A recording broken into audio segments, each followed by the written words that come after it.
Salut les fans d'apiculture, j'espère que tu vas bien, c'est Mathieu. Aujourd'hui, je te fais une vidéo concernant cette ruche là qui est ici. C'est une ruche que j'ai perdue pendant l'hiver, en fin de saison, en fin d'hiver. Et en fait, le thème de la vidéo aujourd'hui, c'est on va analyser pourquoi est-ce que j'ai perdu cette ruche, quelles sont les causes, les facteurs, et on va voir un petit peu ce qu'il en est, ce qui reste de la ruche.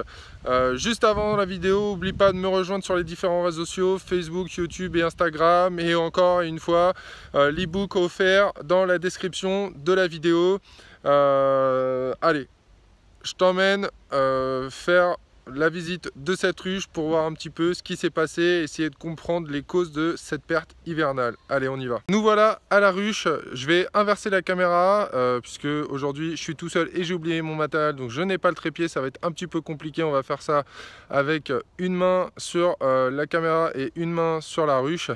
Et on va ouvrir et on va voir un petit peu ce qui s'est passé. Allez, je tourne la caméra, on y va. Donc voilà la ruche, donc on va effectuer l'ouverture pour voir un petit peu ce qui s'est passé. Là.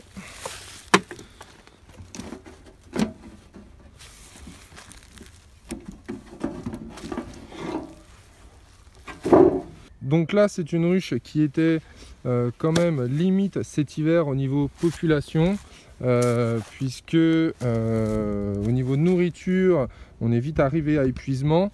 La ruche était sur en fait un seul élément, elle était sur cet élément là, sur l'élément haut, et en fait l'élément bas n'a pas été du tout construit. Donc ça c'est un test que je faisais l'année dernière, j'avais mis des cadres sans cire gaufrée juste filés au niveau de la ruche varée pour voir un petit peu l'évolution et comment est-ce que ça allait se développer. Et en fait bon, on n'a pas réussi à aller beaucoup plus loin. Comme tu peux voir, j'avais mis le Candy au mois de janvier pour essayer de la rebooster un peu et surtout pour refaire le stock et éviter qu'elle meure de faim. Mais comme tu peux le constater, ça n'a servi à rien du tout. Si limite un petit peu parce que bon, elles ont mangé comme tu peux le voir au début, mais le reste elles n'ont pas fait grand chose. Ok, donc à l'avant on peut voir qu'il y a pas mal de cadavres d'abeilles. Et au niveau de la ruche,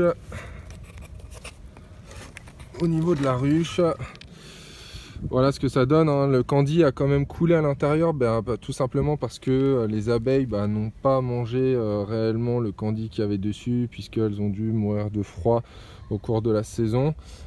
Et en plus, c'est un essaim que j'avais récupéré, c'était un essaim d'un second essaimage, donc une colonie pas vraiment très importante au niveau population d'abeilles lors de la récupération.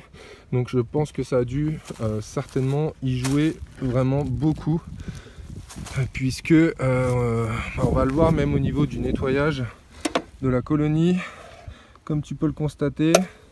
Voilà, toutes les abeilles mortes, elles sont là, en sachant que au milieu de l'hiver, j'avais déjà nettoyé le plancher une fois, puisque c'est pareil, elles n'étaient pas vraiment nettoyeuses.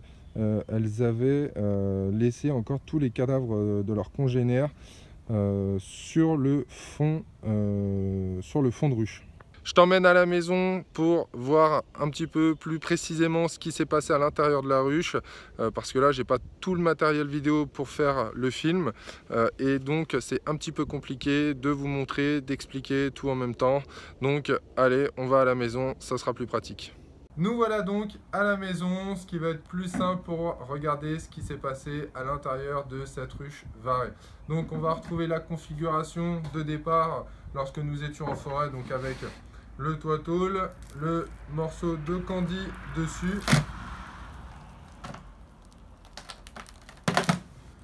Alors forcément qui colle un peu plus. On retrouve notre plaque de plexiglas.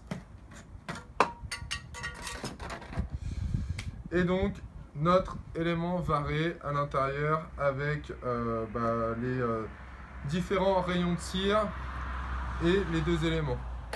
Donc on a cet élément-là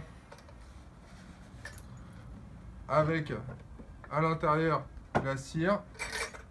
On a cet élément-là qui est totalement vide et sale, mais il va falloir le nettoyer, le passer à la flamme et on pourra le réutiliser en saison sur une autre colonie. Donc sur celui-là, on avait des barrettes et on avait aussi des cadres sans cire gaufrée, certains sans fil et d'autres juste simplement filés. Voilà, c'était un petit test fait la saison dernière pour voir ce que préféraient les abeilles et ce qui était le plus simple pour la colonie. Donc celui-là, voilà, juste passage, bien gratter les contours et les différents éléments, que ce soit les barrettes ou les cadres, bien les gratter l'élément à l'intérieur et passage à la flamme pour pouvoir le réutiliser correctement pour la nouvelle saison. Ensuite, et bien là, on va retrouver, comme je vous avais montré en forêt, le plancher qui est complètement rempli d'abeilles mortes qui n'ont pas passé l'hiver. Donc, on peut constater que les abeilles ont quand même désoperculé les alvéoles de miel, puisque on a pas mal de cire ici, ce qui correspond en fait à ce que la colonie avait quand même de la nourriture en saison pour pouvoir le manger. Donc moi je partirais plus déjà sur le fait que la colonie n'était pas assez puissante dès le départ et elle n'a pas réussi à passer l'hiver puisque tout simplement la colonie au milieu n'a pas réussi à réchauffer l'ensemble des abeilles et la reine. Pour le plancher, ça sera la même chose. Il faudra bien nettoyer le plancher, gratter, enlever tout ce qui sera cadavre d'abeilles, tous les éléments de cire aussi qui auront été désoperculés, qui seront tombés sur le fond, et un très bon passage à la flamme pour désinfecter l'ensemble du plancher. Voilà, une fois ça effectué, vous pourrez réutiliser le plancher pour y insérer une nouvelle colonie. En ce qui concerne cet élément varé, il a été construit pendant la saison dernière. La colonie était relativement petite puisqu'elle était issue d'un double ou d'un tertiaire essaimage, ce qui faisait que la colonie était vraiment très petite. Elle a réussi à se développer quand même correctement puisque on a réussi à avoir l'ensemble d'un élément varé au complet avec de la cire naturelle. Le problème c'est que pour passer l'hiver c'était quand même trop limite pour elle, comme on peut le constater, pour survivre. Ce que l'on va faire, on va quand même retirer un élément de cire centrale pour quand même contrôler, voir ce qui s'est passé. Et aussi nettoyer la partie haute puisque elles n'ont pas réellement mangé le candy tout cet hiver. Donc quand même faire le nettoyage de cet élément.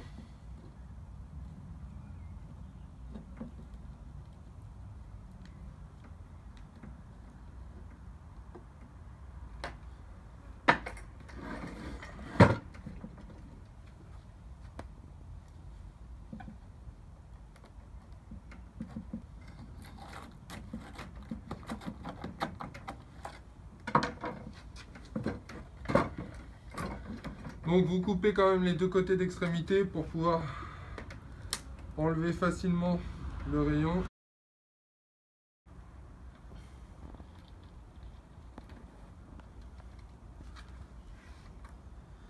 Ok, donc on vient de sortir un élément. Donc, comme vous pouvez le constater, ici, on a encore du stock de nourriture. On a des abeilles mortes ici. Et de ce côté-là, c'est pareil. On a un beau stock de miel ici. Malheureusement, on a du candy qui a coulé puisque il y a dû y avoir quelques beaux jours au moment de la pose du candy et celui-ci a dû fondre en fait sur la colonie. On peut constater aussi qu'on a quelques couvains d'abeilles operculés. Donc la reine avait dû reprendre la ponte, mais faute d'abeilles suffisantes dans la colonie, le couvain n'a pas pu aller jusqu'à maturité pour renouveler les abeilles d'hiver pendant la nouvelle ponte en fin de saison. Donc on va contrôler un deuxième rayon de cire pour voir un petit peu ce qui s'est passé. Donc vous pouvez le constater, un petit amas d'abeilles ici agglutiné. Donc c'est un petit peu moisi puisque forcément les cadavres d'insectes avec l'hiver ne passent pas forcément un bon moment. Et de ce côté-là, pareil, on voit vraiment un ensemble d'abeilles vraiment agglutinées ici. Et si on regarde bien, à ce niveau-là, vous avez encore du couvain